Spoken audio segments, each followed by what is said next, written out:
That's fantastic. We've got Dewitt Lee here now, who ran for mayor, was one of the candidates, and now we're doing City Hall roll call, right? City Hall roll call. That's it. Right on the money there. Okay. Well, you know what? Before I get into that, if I can, I think it'd be a great segue is to discuss the mustache. I was pretty thrown off by that fact, the mustache fact about the King of Hearts. Is that what that was? Yeah, isn't that interesting? And I thought it was very interesting. He's the only one without a mustache. Without a mustache. So I'm the queen of hearts. Interesting. Yeah. What I wanted to actually focus on in that regard is that right now we are kicking off Movember. Oh, yeah. What? Movember. Movember. What does that mean? Movember. I don't know if it really means anything exactly, but what it represents is the month of November where we focus on prostate. We create awareness for prostate cancer. And men are encouraged to begin growing a mustache. Yeah. And the more outrageous, the better. Right? It's Movember. They have their own website. Even Movember.ca. Okay, you started growing right now. That's what this is. Okay, that's what this is. I have, and this is a great opportunity for me to go back to my goatee roots. During the political process, it's been recommended. One of the only things that I listened to by my advisors was the shave. So that's one thing that I did. And can I add to this that I too have joined the program. And I have canceled all my electrolysis appointments, and I'm working on a handlebar. I'm working on a handlebar here. The more handlebar, the better. Yeah. Also prostate cancer. So I thought, you know what? Why not promote Movember a little bit with the in regards to that comment as well. Right. With the King. I thought it was fitting. I hope this doesn't mean we all have to go and get it checked. It's very fitting. You know what I mean? Well, yeah, I think you can do it online now. I hope so. I think you can do it online. Sometimes it's the only action you can get. Wow. That's why I go to the gynecologist all the time, just to get some action. But that's why most doctors became gynecologists. Yeah, please. There are some things. Really concerns me. There are some things I just do not touch. But don't you think that we go here? Don't you think? Well, then you could never be a gynecologist. Prostate cancer is one of I can't touch that either. Like that's a double no touch. Double. That's a double. Let's get back to prostate cancer. Well, how about roll call? Oh yeah, roll call. But I just want to say that it's something that every man should get checked. It's an easy, it's time to get serious. Easy thing. It's a blood test as well, and it's something that's so preventable and easily caught at early stages and cured. So that's really something. Well, you know what? I think your listeners, your male listeners, even the female listeners who have a male in their life that they love, I think they'd appreciate us, spin a little bit of light on this subject and what we're doing. So that is why this is growing, and we'll see how outrageous I can get it before the end of November. Okay. Now, as I begin preparing for this segment, roll call. I decided that what I wanted to do was I wanted to, first of all, speak directly to all the newly appointed candidates. Okay, I found out that there is a waiting line. There's a waiting line to get a hold of these candidates. It is right. They're really obviously they're in a transition period. Wait, these are all the newly elected councilors, okay. right? Yeah. It's a waiting line. So you might want to call them ahead of time before you have an issue. So by the time you get an issue, you might be able to speak with them. Okay.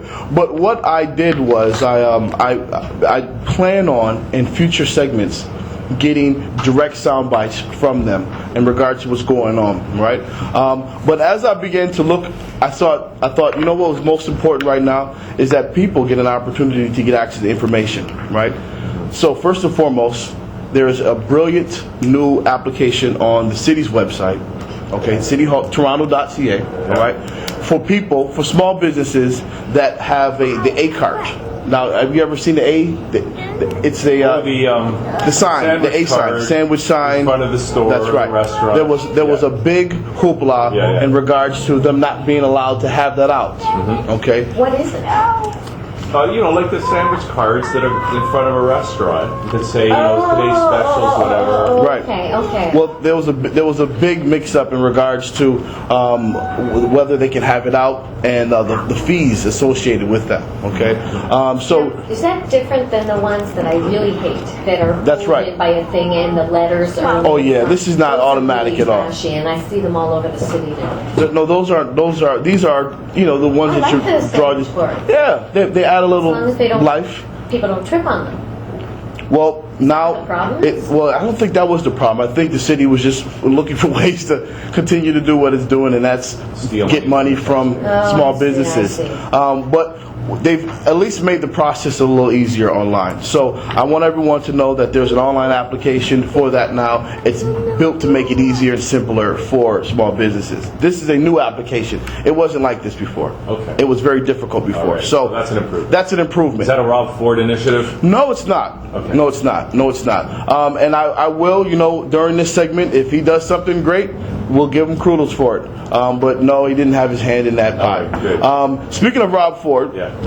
everyone has, he's been basically synonymous with, cutting the fat, cutting the fat, cutting the fat. Okay. Well, local fitness center has given him a free trial, or Excellent. free membership. Because cutting the fat begins at home. It should start at home. It should start at home, right? Yeah, you want to set the example. You want to lead by example. So that's something, and he has yet to accept that free membership. Hopefully Probably won't something. have a lot of time, but it's important. But this is what he needs. I would think if he's got handlers, somebody, the handlers should be telling him to go. Well, that's kind of sensitive, and you're right. You're right to a degree, I think. But sometimes you don't see it as an issue. Right? Yeah. I mean, if a person is politically charged, if they saying all the right things, you don't worry about health, right? Yes? I caught you off guard on that one, didn't I? Well, since we're on the mayor-elect, we'll talk about the debt. Sure. We all of the mayor candidates have on the borderline to having debt during this campaign, right? And a lot of times you're responsible to pay that back. Right? So, I mean, it's debt. That is debt. Oh, you mean the debt from the race? Debt from the race. Okay. Right? Yeah. Debt from the race is real. So, they released some information recently, and it looks like Mr. Ford is about $650,000 in debt in regards to this. I guess that's what it takes to win. Yeah, you throw it all. You throw it all on the wall. Almost $1 million. It's very close. And it's about 1 point. Yeah, it is. How does somebody pay such an amount back? How did they even get that money in the first place? Well, that's debt. That's debt, right? So debt is easily to acquire, right? Well, it's not hard to accumulate debt here. Not easy enough. It's easy first time around. Second time around, when you haven't paid back the first debt, then the second debt is a little hard. But okay, so what we can do